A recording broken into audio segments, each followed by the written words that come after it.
Updates हैं, स्वागत है। यहाँ पे आपको रियल सरकारी जॉब अपडेट्स के बारे में जानकारी दी जाती है।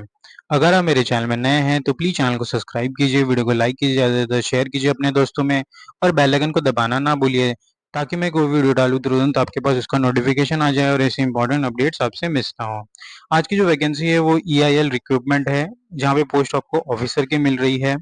वैकेंसी 77 है। डिप्लोमा 12 BSc पास अप्लाई कर सकते हैं, बीटेक एमटेक भी अप्लाई कर सकते हैं और सैलरी 60,000 पर मंथ रखी गई है। एज लिमिट 18 टू 47 ईयर्स है। और प्लीज दोस्तों वीडियो को एंड तक देखिए, स्किप ना कीजिए, ना ही फास्ट फॉरवर्ड से देखिए। हम डिटेल में यहाँ पे डिस्कस करेंगे क्या डिपार्टमेंट में वैकेंसी है, कौन से क्वालिफिकेशन एक्सपीरियंस मांगा गया है, कितनी एज लिमिट है, क्या सैलरी है, सब डिटेल में डिस्कस करेंगे, तो प्लीज वीडियो को एंड तक जरूर देखिए। आज की जो वैकेंसी है वो इंडिया इंजीनियर लिमिटेड की तरफ से है, EIL, जहाँ पे रिक्रूटमेंट निकाली गई है। Advertisement number 2024/25/01। अगर पोजीशन कोड यहाँ पे टेबल देखेंगे आप तो डिसिप्लिन है, पोजीशन है, टेंटेटिव वैकेंसीज है। यहाँ पे पोस्ट कोड मेंशन की गई है हर एक डिसिप्लिन के लिए। तो chemical process, chemical mass transfer, mechanical statics and machinery equipment, senior manager, senior manager individual यहाँ पे हर एक डिपार्टमेंट को कवर किया गया है। अगर breakup for vacancy position wise देखें तो engineer officer, scientific officer, architect, number of vacancy 6 है। और यहाँ पे ब्रेकअप ऑफ वैकेंसी 3-1-2 है। EWS OBC अनरिजर्व के लिए। डेप्यूटी मैनेजर के लिए यहाँ पे 33 वैकेंसी जो सबसे ज्यादा है। अनरिजर्व के लिए 14 यहाँ पे ब्रेकअप दी गई है। SC ST के लिए 6 और 2 है, OBC के लिए 8 और EWS के लिए 3 है। सिमिलरली हर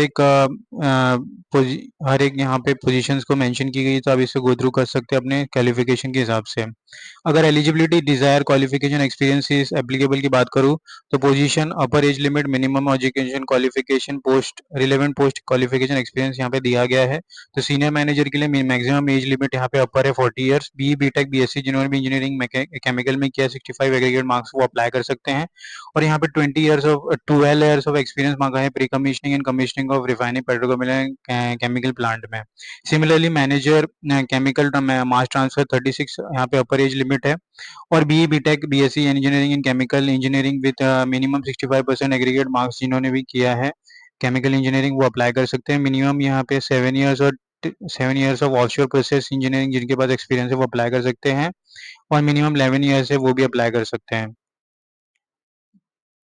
सिमिलरली यहाँ पे हर एक पोजीशन को कवर किया गया, तो आप इसे अपने एजुकेशन क्वालिफिकेशन से गो थ्रू कर सकते हैं। नोटिफिकेशन मैं अपने डिस्क्रिप्शन बॉक्स में दे दूंगा, आप इसे गो थ्रू कर सकते हैं। Candidate can submit online application against one post only.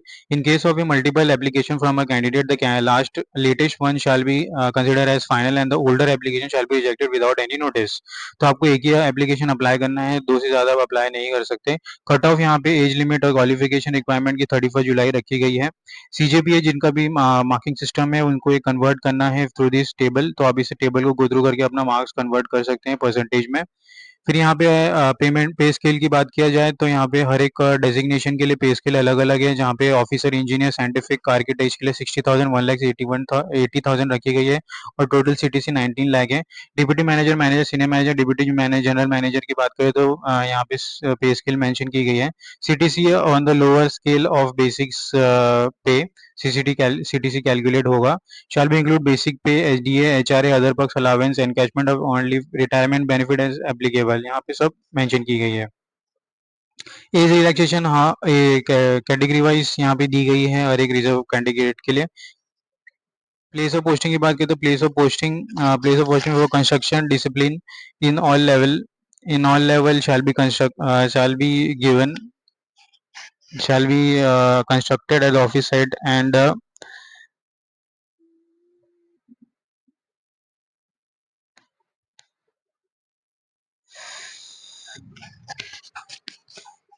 office side and the place of the posting can be anywhere in India and abroad depending upon the official requirement. Mode of selection की बात करें तो prescribed qualification experience are the minimum and year may possesses of the same does not entitle a candidate for participating in the selection process. EL may restrict the number of a candidate to be called for interview by raising the percentage of marks obtained in qualifying examination and or relevance of experience required of the post. Only shortlisted candidate will be informed for interview through emails. Step 4 applying की बात करूं तो यहाँ पे उससे पहले mode of selection for all position will be through interview at the Delhi और through a video conference. सो यहाँ पे रिटर्न एग्जाम नहीं है आपका, सीधा सीधा सीधा इंटरव्यू होगा on your merit, on your qualification and experience basis. So एक से एक डायरेक्ट रिक्रूटमेंट है, और जिनको बहुत ही अर्जेंट जॉब चाहिए उनके लिए बहुत ही अच्छी अपॉर्चुनिटी अपने करियर को बूस्ट करने के लिए। तो प्लीज़ अपने दोस्तों में ज़्यादा से ज़्यादा इसे शेयर कीजिए, इस नोटिफिकेशन को, कि उनसे जॉब मिस आउट ना हो। ये वेबसाइट पे आपको विजिट करना है www.engineersindia.com में, और अप्लाई कर देना है। तो ये लिंक है अप्लाई लिंक, तो इसे मैं अपने डिस्क्रिप्शन बॉक्स में दे दूंगा, आप इसे डायरेक्टली क्लिक करके यहाँ पे आ सकते हैं। तो यहाँ पे वेरियस पोजीशंस को यहाँ पे मेंशन की गई है। तो आप जो भी आप एजुकेशन क्वालिफिकेशन से क्राइटेरिया में बैठते हैं उसे आपको क्लिक करके अप्लाई कर देना है। फॉर एग्जाम्पल अगर मैं मैनेजर को क्लिक करता हूँ, तो यहाँ पे आपको मैनेजर को क्लिक करने के बाद एक पेज ओपन हो जाएगा। यहाँ पे आपको वैलिड ईमेल आईडी डालना है जो 24 मंथ्स तक वैलिड हो। ओके, तो 24 मंथ मतलब 2 साल तक आप वैलिड होना चाहिए ईमेल आईडी। तो आपका ईमेल आईडी बंद नहीं होना चाहिए, तो ऐसे आप ऐसी ईमेल आईडी को चूज करके यहाँ पे डालिए। फिर ईमेल आईडी डालने के बाद आगे आप बढ़ते हैं, तो यहाँ पे एक और एक पेज खुल जाता है जो पर्सनल डिटेल्स के बारे में बात करती है। तो यहाँ पे अपना कैटेगरी सिलेक्ट करना है, जनरल में यहाँ पे हो तो फिर रिलीजन सिलेक्ट कर लेना है, नो यस कर लेना है, ईडब्ल्यूएस बिलोंग करते हैं कि नहीं, फिर जनरल यहाँ पे हिंदू आ जाएगा। डिसेबिलिटी की बात करूँ तो यहाँ पे डिसेबिलिटी में आपको सिलेक्ट करना है टाइप ऑफ डिसेबिलिटी कौन सा है आपको। ओके, अगर नहीं है तो यहाँ पे कुछ भी सिलेक्ट करने की जरूरत नहीं है। फिर मेल सिलेक्ट कर लेना है, नेम सिलेक्ट करना है, कि यहाँ पे अगर स्टार मार्क नहीं है तो आपको जरूरत नहीं है यहाँ पे सिलेक्ट करने के लिए। नेम आपको first name middle name last name डालना है, मदर नेम फादर नेम, आधार कार्ड डाल देना है, फिर एड्रेस डाल देना है, फिर आपका present address, pin code, state, mobile number, date of birth, और फिर नेक्स्ट कर देना है। फिर उसके बाद आपका एजुकेशन क्वालिफिकेशन पूछा जाएगा, वर्क एक्सपीरियंस और अदर डिटेल्स। आप ऐसे करते करते फॉर्म को फिलअप करके अप्लाई कर सकते हैं। तो this is the easy step to apply this application form. सिग्ने यहाँ पे एक डॉक्यूमेंट्स के बारे में बात की, जो लेटेस्ट पासपोर्ट साइज फोटोग्राफ होना चाहिए आपके पास जेपीजी फॉर्मेट में, not more than 75 KB। Signature होना चाहिए JPG format, not more than 25 KB। Document support of date of birth, 10th class 12th class marksheet होना चाहिए। डिसेबिलिटी सर्टिफिकेट, कास्ट सर्टिफिकेट होना चाहिए applicable. Candidate are not required to send a printout of registered application form on the online. They need to retain a copy of printout of the application form which will be required at the time of personal interview if shortlisted.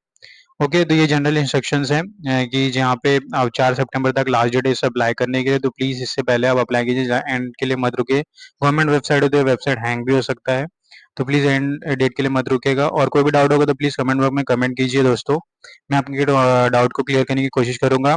और please ज़्यादा से ज़्यादा video को share कीजिए ताकि ऐसे important updates किसी से मिस ना हो। मिलते हैं अगली वीडियो में, धन्यवाद।